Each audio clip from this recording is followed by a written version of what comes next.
the time of the Soviet Union,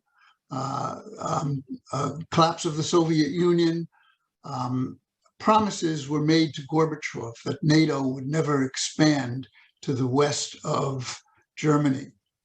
Those promises simply were not kept. This was very important for Russia felt this was very important for its own security.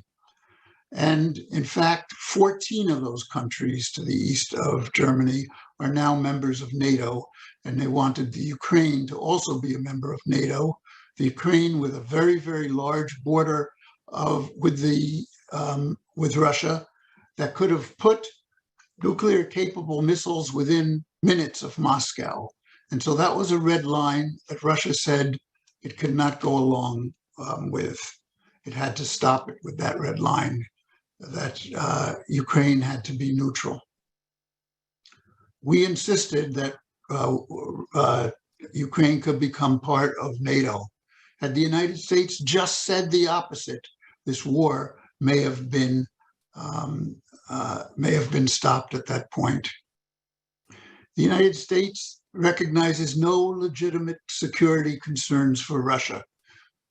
Bringing nuclear-capable missiles to the border of Russia, doing war games right on the Russian border, which NATO has done, is kind of the reverse of what we saw with the Cuban Missile Crisis, which was a red line for the United States. The United States was ready to go to World War III over that. Fortunately, we were able to back down from that position. But the United States has not backed down from the position of bringing Ukraine into NATO. The hot side of the war, the fighting and shooting, also didn't start this year. It started in 2014 when the U.S. helped bring a coup to Kiev, to the capital of Ukraine.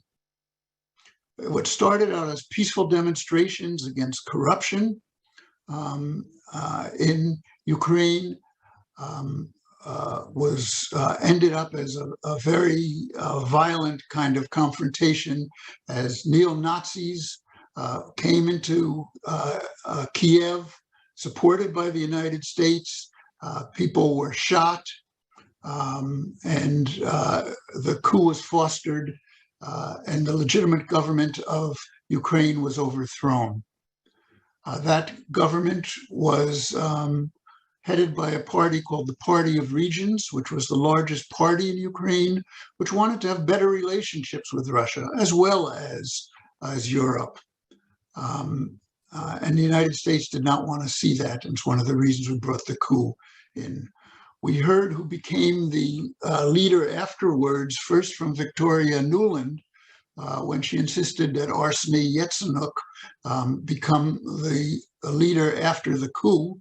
He's someone that came from a party that was a right-wing neo-Nazi party that traced its origins back to the Nazi collaborator Stepan Bandera, and he became the leader right after the coup. The two largest parties, the Party of Regions and the Communist Party, were both banned. The Russian language was banned, and there were protests throughout the country against the coup.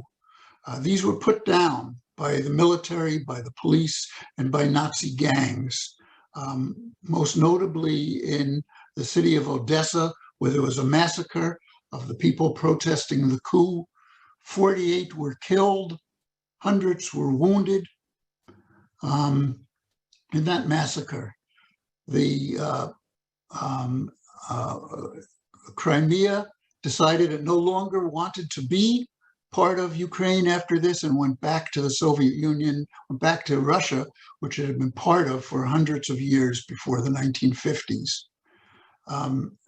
There was uprisings throughout the Donbas in the eastern region, and two areas declared themselves independent regions, the People's Republic of Donetsk and Lugansk. Neo-Nazis came into parts of this and tried to put down this with the military. There was fighting that took place in Mariupol, and they were able to take back that area. But the fighting has continued since 2014, and 14,000 people have been killed in that region.